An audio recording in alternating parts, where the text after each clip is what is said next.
Hi there, as part of our study of A2 Micro, let's have a quick look at fuel pricing by supermarkets in the UK.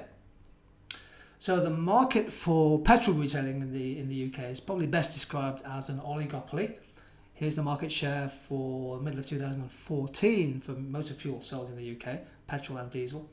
And you can see that the big firms, Tesco, BP, Shell, Esso, Sainsbury's, the top 5 firms, together have significantly more than 60% of the market.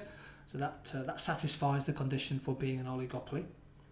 Notice also that the likes of Tesco and Sainsbury's and Morrison's and Asda, 4 of the big supermarkets are in the top 7 petrol retailers in the UK. They really have picked up significantly over the last 10, 15, 20 years. Now, one of the key aspects of this market is that supermarket prices for a litre, for example, of petrol or diesel typically is much lower than for the UK average. In fact, in December of 2015, the average price was something like 3, sometimes nearly 4p per litre cheaper.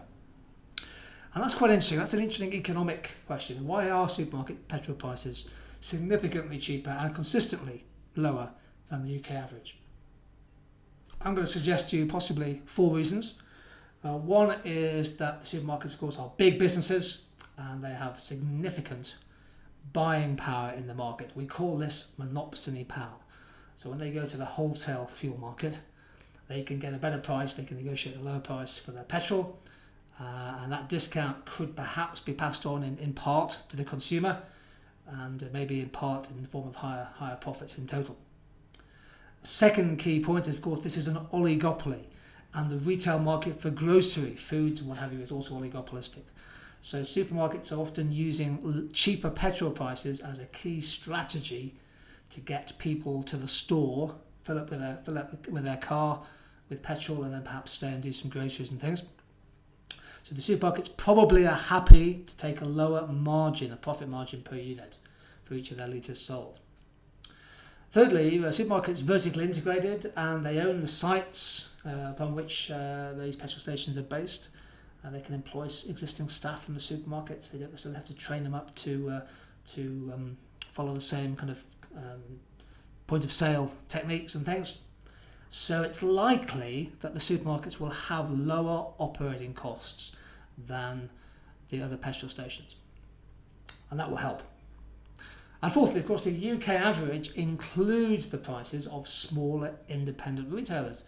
There used to be many of these. There were fewer. Quite a few have closed down because they're making economic losses. But the smaller independent retailers, oftentimes in rural areas, their costs are higher and they don't benefit to the same extent from economies of scale. That drives up their average cost and their average price.